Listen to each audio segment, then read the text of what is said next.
চাওক, আমি মিত্ৰতাৰে নিৰ্বাচনত অৱতীৰ্ণ হৈছোঁ ভাৰতীয় জনতা পাৰ্টিৰ সৈতে। তো মই আশা কৰিছোঁ যে ৰাইজে নিশ্চয় সমৰ্থন আগবঢ়াব, কাৰণ যোৱা দিনবিলাকত আমাৰ চৰকাৰখনে জনসাধাৰণৰ কল্যাণৰ কাৰণে বহুত আঁচনি গ্ৰহণ কৰিছে। কংগ্ৰেছৰ দিনত যদি এনেবোৰ আঁচনি পৰ্যায়ক্ৰমে অগ্ৰাধিকাৰ ভিত্তিত ল'লেহেঁতেন, আজি ৰাজ্যখনৰ চেহেৰা সলনি হ'লহেঁতেন, পৰিয়ালবিলাকৰ অৱস্থাৰ ব্যাপক পৰিৱৰ্তন ঘটিলেহেঁতেন। গ্ৰামাঞ্চলৰ উন্নয়নৰ বাবে এখন যোগ্য প্ৰতিনিধিৰে গঠিত ভাল পঞ্চায়ত অতিকে প্ৰয়োজন। আৰু সেইকাৰণেই এইবাৰ আপোনালোকে জানে যে আমাৰ চৰকাৰে পঞ্চায়তত ZPC আৰু AP বাহিৰে বাকী ক'তো দলীয় প্ৰতীকৰ ব্যৱস্থা নৰখাটোৰ ওপৰত গুৰুত্ব আৰোপ কৰিছিল। গতিকে মই আশা কৰিছোঁ যে পঞ্চায়ত ভাল হ'ব আৰু বিৰোধী এইবাৰ টচমচ হ'ব, কংগ্ৰেছ আৰু অন্যান্য যিবিলাক বিৰোধী শক্তি আছে। গোলাঘাট জিলাখনৰ বাহিৰে ভালেই হ'ব, গোলাঘাট জিলাৰ বাহিৰে অন্যটো ভালেই হ'ব। কিমান মানে প্ৰাৰ্থী চাওক, কিছুমান প্ৰাৰ্থীটো আপোনালোকে গম পালে যে ইতিমধ্যেই তেওঁলোকে বিজয়ী হৈছে, কাৰণ মনোনয়ন প্ৰত্যাহাৰৰ শেষ তাৰিখ আছিল 17 তাৰিখ। 17 তাৰিখৰ পিছত বহুতখিনি বিনা প্ৰতিদ্বন্দ্বিতাৰে নিৰ্বাচিত হৈছে।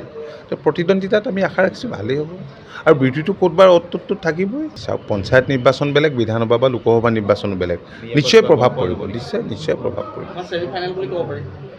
নিশ্চয়। এইটো এটা অগ্নি পৰীক্ষা, ৰাজনৈতিক পৰীক্ষা বিধানসভা নিৰ্বাচনৰ প্ৰাকমুহূৰ্তত। চাওক, আমি মিত্ৰতাৰে নিৰ্বাচনত অৱতীৰ্ণ হৈছোঁ ভাৰতীয় জনতা পাৰ্টিৰ সৈতে। তো মই আশা কৰিছোঁ যে ৰাইজে নিশ্চয় সমৰ্থন আগবঢ়াব, কাৰণ যোৱা দিনবিলাকত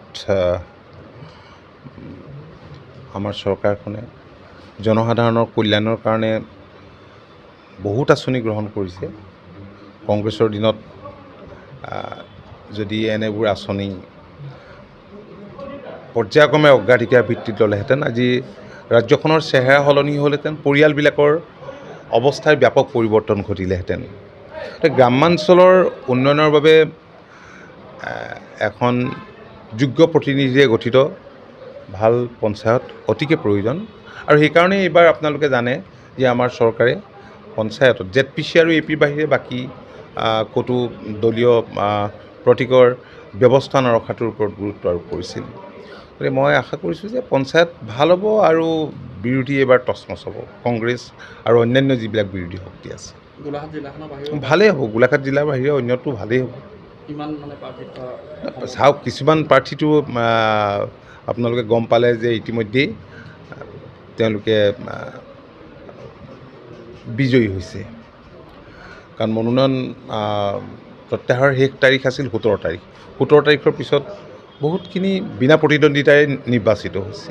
তো প্ৰতিদ্বন্দ্বিতাত আমি আশা ৰাখিছোঁ ভালেই হ'ব, আৰু বিৰোধীটো ক'তবাৰ অ'ত থাকিবই। চাওক, পঞ্চায়ত নিৰ্বাচন বেলেগ, বিধানসভা বা লোকসভা নিৰ্বাচনো বেলেগ, নিশ্চয় প্ৰভাৱ পৰিব, নিশ্চয় প্ৰভাৱ পৰিব, ছেমিফাইনেল বুলি ক'ব পাৰি। নিশ্চয়। এইটো এটা অগ্নি পৰীক্ষা, ৰাজনৈতিক পৰীক্ষা বিধানসভা নিৰ্বাচনৰ প্ৰাকমুহূৰ্তত।